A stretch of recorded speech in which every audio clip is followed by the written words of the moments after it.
Good morning everybody.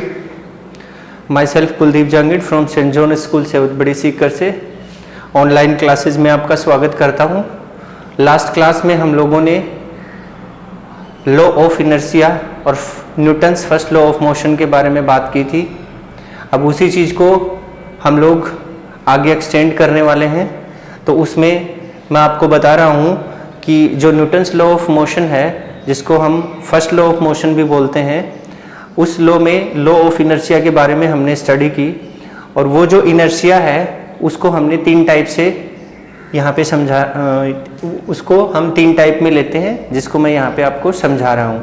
तो सबसे पहला जो है वो है इनर्शिया ऑफ रेस्ट, और सेकंड थिंग है inertia of motion, and third one है इनर्शिया ऑफ डायरेक्शन।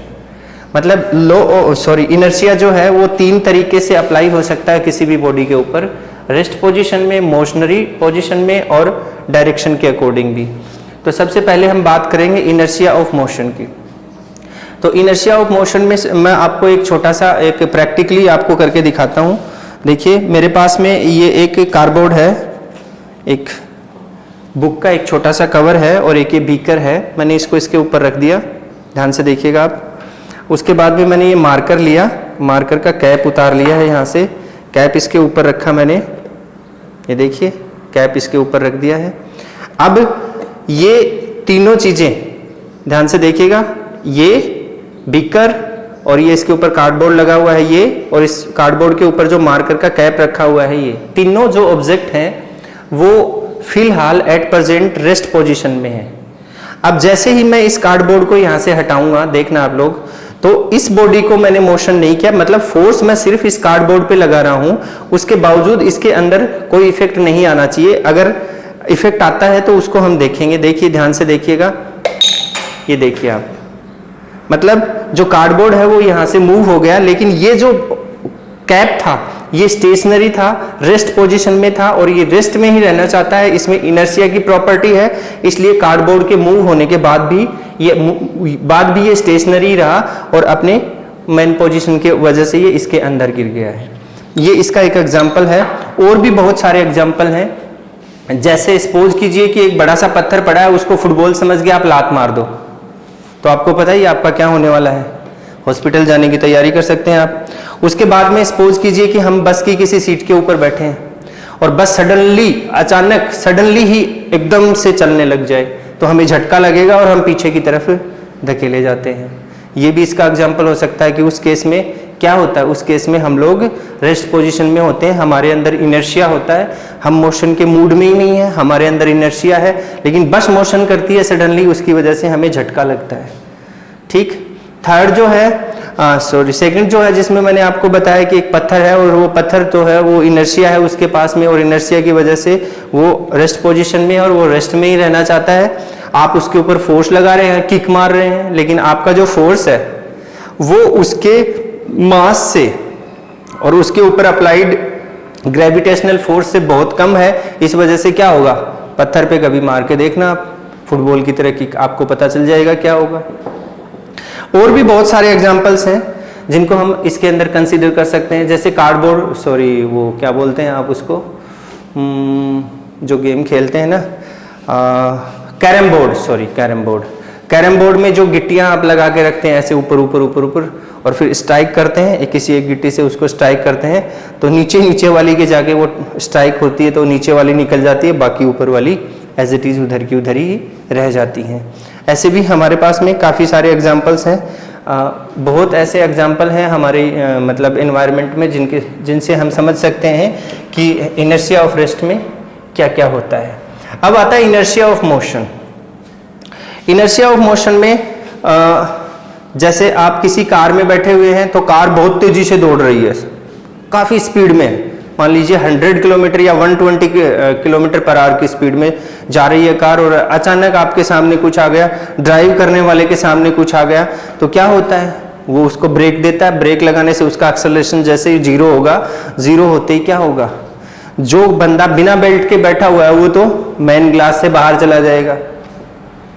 मतलब आप मोशनरी बॉडी को सडनली अगर स्टॉप करते हैं तो उस केस में क्या होता है वो आप समझ सकते हैं। रेस्ट पोजीशन में लाएंगे, उसके पास इनर्शिया है, और इनर्शिया कौन सा है, मोशन वाला इनर्शिया है, तो वो मोशन में ही रहना चाहती है, वो रुकना नहीं चाहती, और आप उसको सडनली रोक रहे हैं, तो यही सिचुएशन क्रिएट होती है। और भी बहुत सारे ऐसे एग्जाम्पल्स हैं जिनको हम ले सकते हैं। जैसे हम लोग बस में चल रहे हैं और बस में मतलब बस के गेट में खड़े हैं और बस चल रही है, और चलते चलती हुई बस के गेट में से आप कूद जाएं, या फिर बिना रुके ही बस में से आप नीचे उतरेंगे, तो क्या होगा, धूल मिट्टी का मुंह एकदम रेडी हो जाएगा, हो सकता है हाथ पैर या कोई भी हड्डी फसली भी टूट जाए। क्यों, ऐसा क्यों?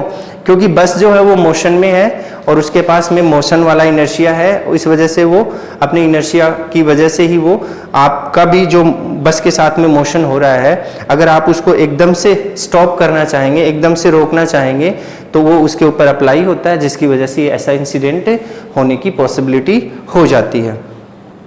अब और भी बहुत सारे एग्जाम्पल्स आप ले सकते हैं। जैसे हम आगे चलें तो डायरेक्शन के लिए बात करें, हम यहाँ पे इनर्शिया ऑफ डायरेक्शन की बात करें, तो इनर्शिया ऑफ डायरेक्शन में वही एक मूविंग कार का हम एग्जांपल ले लेते हैं। जैसे मूविंग कार है, उसमें हम लोग बैठे हैं और जो ड्राइव कर रहा है, जो कैंडिडेट ड्राइव कर रहा है, उसने एकदम से उसको टर्न कर दिया, तो क्या होता है, बस को या कार को या किसी भी व्हीकल को एकदम से टर्न करते हैं, तो हम लोग तो स्ट्रेट लाइन में, हम जब कार स्ट्रेट लाइन में चल रही थी तो हमारा जो मतलब डायरेक्शन थी वो स्ट्रेट लाइन की तरफ थी, और जैसे ही उसको हम मूव करवाएंगे तो हमें धक्का लगेगा और अब हम स्ट्रेट लाइन में ही जाने की कोशिश करेंगे, मतलब उलट पुलट हो जाएगा। जैसे कार ऐसे टर्न हुई, ऐसे जा रही थी, ऐसे टर्न हुई, तो हमारी जो बॉडी है वो स्ट्रेट लाइन की तरफ ही, जो उसका मोशन था इनिशियली, उसी तरफ हम मूव होते हैं। ये भी हम एग्जाम्पल ले सकते हैं। जैसे हमने एक रस्सी के ऊपर एक पत्थर बांध लिया और उसको ऐसे गोल गोल घुमा रहे हैं, ठीक, गोल गोल घुमाने के बाद में जैसे सडनली वो पत्थर उस रस्सी से खुल गया, खुलने के बाद में वो क्या करेगा, देखिए इस तरीके से गोल गोल घूम रहा है वो, ठीक है, और यहाँ पे है वो, और यहाँ से जैसे ही वो खुल गया तो वो सीधा जाएगा, या तो इस डायरेक्शन में जाएगा या इस डायरेक्शन में जाएगा। ये तो हमें देखना है कि वो अगर इस तरफ मूव हो रहा है तो इस डायरेक्शन में जाएगा, और अगर इस तरफ मूव हो रहा है तो इस डायरेक्शन में जाएगा, मतलब वो स्ट्रेट लाइन में जाने की कोशिश करेगा। ये है आपका लॉ ऑफ इनर्शिया के 3 टाइप, जिनके बारे में आपको मैंने बता दिया है। तो इससे कंक्लूजन क्या निकला? कंक्लूजन ये निकला कि न्यूटन्स का जो लॉ है, न्यूटन्स का जो फर्स्ट लॉ ऑफ मोशन है, जिसको हम लॉ ऑफ इनर्शिया के नाम से भी जानते हैं, वो हमें ये चीज़ बताता है कि कोई मोशनरी बॉडी जो है वो हमेशा मोशन में ही रहना चाहती है जब तक कि उसके ऊपर कोई एक्सटर्नल फोर्स अप्लाई ना हो, और अगर कोई रेस्ट बॉडी है तो वो रेस्ट में ही रहना चाहती है जब तक कि उसके ऊपर कोई एक्सटर्नल फोर्स अप्लाई ना हो। तो ये चीज़ें हमें इनसे भी, ये जो एग्जाम्पल्स हमने लिए हैं, जो टाइप्स लिए हैं इनर्शिया के, इनसे भी हमें समझ में आती है। तो नेक्स्ट जो फर्दर जो टॉपिक है उसमें मैं आपको बताऊंगा लीनियर मोमेंटम के बारे में, लेकिन उससे पहले मैं आपको कुछ एक्सरसाइज फॉर द प्रैक्टिस जो हमने पढ़ा है अभी तक इस लेसन में, उसकी प्रैक्टिस के लिए कुछ क्वेश्चंस मैं आपको बोर्ड पे लिख के दे रहा हूं जिनको आपको करना है। हाँ, तो हम लोग अभी तक जो भी स्टडी की हमने मोशन वाले चैप्टर में और फोर्स वाले चैप्टर में, उनसे मिला के कुछ क्वेश्चंस मैंने आपको यहाँ पे दिए हैं जिनको आपको सोल्व करना है, जिसमें से मैं आपको रीड करके बताता हूँ, कुछ हिंट्स भी दे दूंगा आपको। Define balanced force, give one example. Balanced और अनबैलेंस्ड फोर्स के बारे में हमने स्टडी की थी, जिसमें रस्साकसी वाला मैंने एग्जांपल बताया था आपको, और उसमें आपको एक बात पता है कि दोनों तरफ से किसी टाइप का मूवमेंट नहीं होता, दोनों तरफ से इक्वल फोर्स लगता है। तो नेट फोर्स की अगर वैल्यू निकालेंगे, क्योंकि फोर्स क्या है, फोर्स एक वेक्टर क्वांटिटी है, इस वजह से उसकी नेट फोर्स की वैल्यू निकालेंगे तो जितना इधर लगा उतना इधर लगा, तो नेट फोर्स कितना हुआ, 0 हुआ। अब देखिए यहाँ से defined unbalanced force, give one example. और बाकी जितने भी फोर्स हमारे नेचर में यूज हो रहे हैं वो सारे अनबैलेंस्ड फोर्स ही होते हैं, जिनमें एक डायरेक्शन होती है और उनका एक मैग्नीट्यूड होता है। मतलब इधर से भी फोर्स लगा है, इधर से भी लगा है, एक साइड का ज़्यादा फोर्स लग रहा है, तो जैसे ये मान लीजिए ये डस्टर है, इसमें दोनों साइड से फोर्स लग रहा है, इधर से भी लग रहा है और उधर से भी लग रहा है। तो अगर इस साइड वाला फोर्स ज़्यादा है तो उस साइड वाले फोर्स की जो वैल्यू है उसको वो डिक्रीज कर देगा, मतलब इलिमिनेट करेगा और इस साइड में उसको लेके जाएगा। तो नेट फोर्स की वैल्यू हो जाएगी दोनों फोर्सेस का डिफरेंस।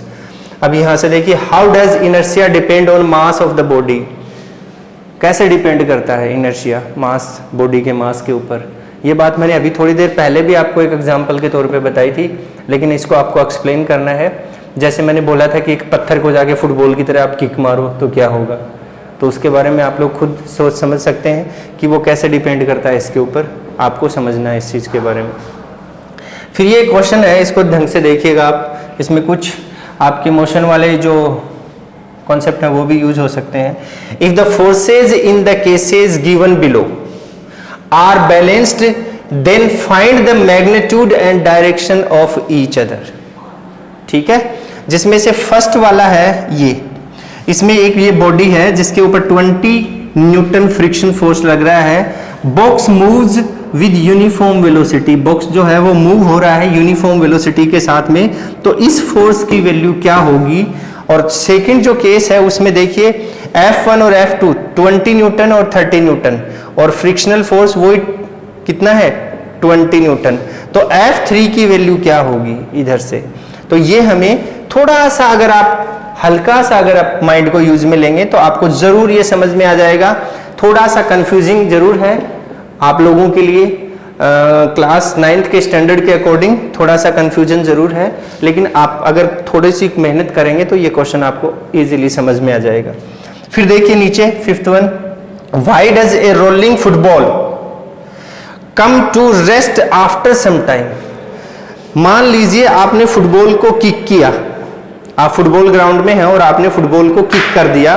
किक करने के बाद में इनिशियली वो बहुत तेजी से रोल होता है और फिर रोल होता होता धीरे धीरे उसकी जो स्पीड है वो कम होती जाती है और फाइनली वो एक स्टेज पे जाके बिल्कुल रेस्ट पोजीशन में आ जाता है।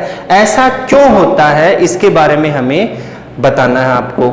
ये क्वेश्चन भी आपका, मतलब ये सारे क्वेश्चंस जो हैं ऊपर वाले जो क्वेश्चंस हैं वो तो डेफिनेशन बेस्ड हैं। ये दोनों जो क्वेश्चंस हैं इसके अंदर आप समझ सकते हैं 3rd, 4th एंड 5th में, इसमें थोड़ा सा आपके IQ लेवल को चेक करने के लिए मैंने ऐसा दिया है कि आपने इसमें क्या सीखा, लेसन में क्या सीखा और पिछले लेसन में क्या सीखा, उसके according.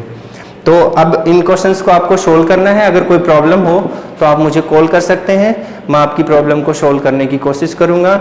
Thank you everybody, have a nice day, thank you.